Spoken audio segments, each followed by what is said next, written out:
दोस्तों, दुनिया में ऐसी बहुत सी बातें हैं जो विश्वास करने के लायक नहीं हैं लेकिन मशहूर हैं। अब सच क्या है ये वही जानते हैं जिन्होंने इन सब बातों को महसूस किया है।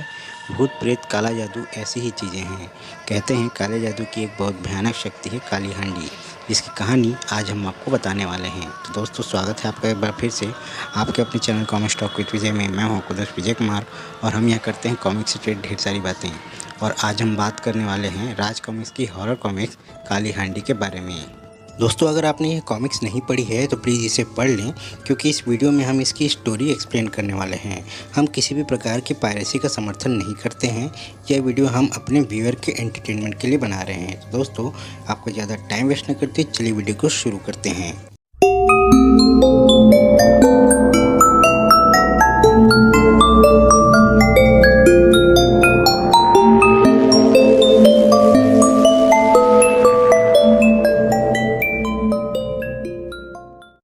दोस्तों, राज कॉमिक्स में प्रकाशित इशू नंबर 263 काली हांडी के संपादक थे मनीष चंद्र गुप्त जी। लेखन था शशि भूषण सुलभ जी का और चित्रांकन था धम्मी और विनोद जी का।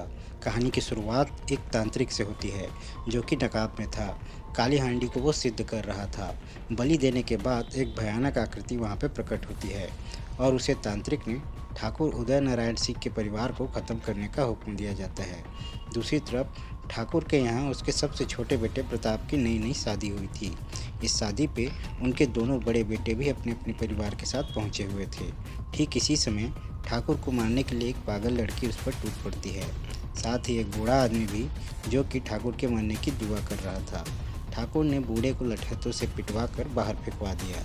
नई दुल्हन मंजुला ने प्रताप से इसके बारे में पूछा तो प्रताप ने बताया कि वह पागल लड़की उसकी बहन और ठाकुर की बेटी सोना है और वह बूढ़ा आदमी घर का पुराना नौकर सरजू का बेटा रतन और सोना आपस में प्रेम करने लगे थे।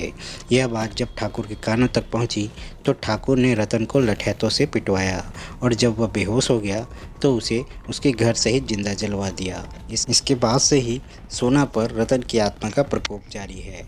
ठीक उसके बाद उसी रात को प्रताप के कमरे में काली हांडी का प्रवेश होता है। प्रताप इस तंत्र शक्ति को पहचानता था, इसलिए उसने बचने की कोशिश की, लेकिन वह बच नहीं पाया और उसकी मौत हो गई। ठाकुर यह सब देखकर क्रोधित हुआ। उसने अपनी जगह के सारे तांत्रिकों को लठैतों से उठवा लिया, लेकिन किसी ने भी काली हांडी की बात स्वीकार नहीं की। ठाकुर ने सभी तांत्रिकों को मरवा डाला। इन सब को देखकर ठाकुर के दोनों बेटे रणवीर और विजय हे भगवान, ये विलेन ना निकले। हाँ, तो दोनों बेटे शहर जाने का फैसला किया। ठाकुर ने हवेली में ही रहकर हत्यारे को पकड़ने की ठानी।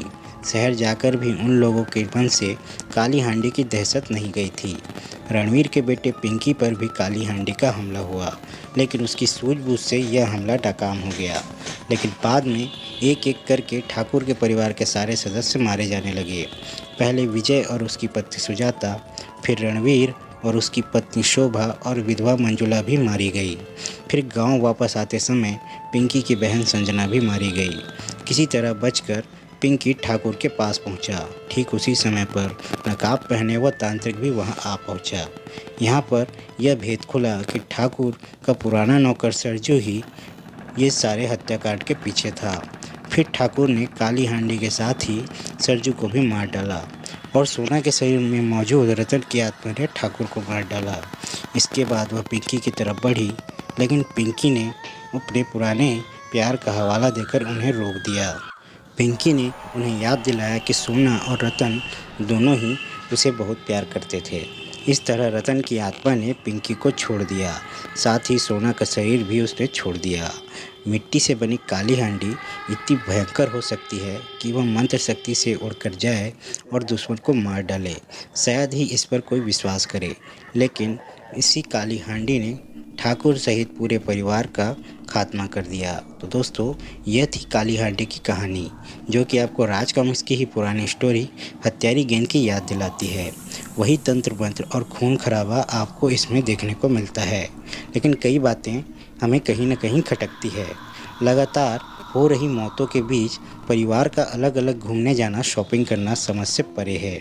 पिंकी की बहन संजना को ज़्यादा न दिखाना और न ही उसकी मौत को डिटेल बताना। जाहिर सी बात है, रतन के मरने के बाद उसका पिता सरजू ही इकलौता ठाकुर का दुश्मन था, लेकिन किसी को उस पर शक न जाना ये भी समझ से परे था। और तो और इतने बड़े हत्याकांड में पुलिस की तहकीकात नहीं होना भी समझ नहीं आया। तो ओवरऑल कहा जाए तो हॉरर के हिसाब से यह कहानी मुझे पसंद आई और इस बात की खुशी भी हुई कि विजय अच्छा आदमी था। ये बड़ी अच्छी बात कही आप। दोस्तों, अगर आपने भी ये कॉमिक्स पढ़ी हो तो हमें अपना एक्सपीरियंस कमेंट करके ज़रूर बताइएगा। साथ ही यह भी बताइएगा कि हम इस हॉरर स्टोरी कॉन्सेप्ट को आगे कंटिन्यू रखें या नहीं रखें। दोस्तों, आई होप आपको ये वीडियो ज़रूर पसंद आया होगा। अगर आपको ये वीडियो जैसे भी पसंद आता है तो इसे लाइक ज़रूर करें, इसे अपने दोस्तों के साथ शेयर करें ताकि उन्हें भी ये जानकारी मिल सके। साथ ही ऐसी ही कॉमिक्स रिलेटेड वीडियो को देखने के लिए हमारे चैनल को सब्सक्राइब करें, बेल आइकन को प्रेस करें ताकि कोई भी नई वीडियो आपसे मिस ना हो। साथ ही इस वीडियो से रिलेटेड कोई फैक्ट या सुझाव अगर आपके पास हो तो हमें कमेंट बॉक्स में लिखकर ज़रूर बताएं। साथ ही ये भी बताएं कि आपको हमारी वीडियोस कैसी लगती हैं। इस वीडियोस में कोई फैक्ट अगर हमसे मिस हो गया हो तो वो भी आप हमें कमेंट में ज़रूर बता सकते हैं।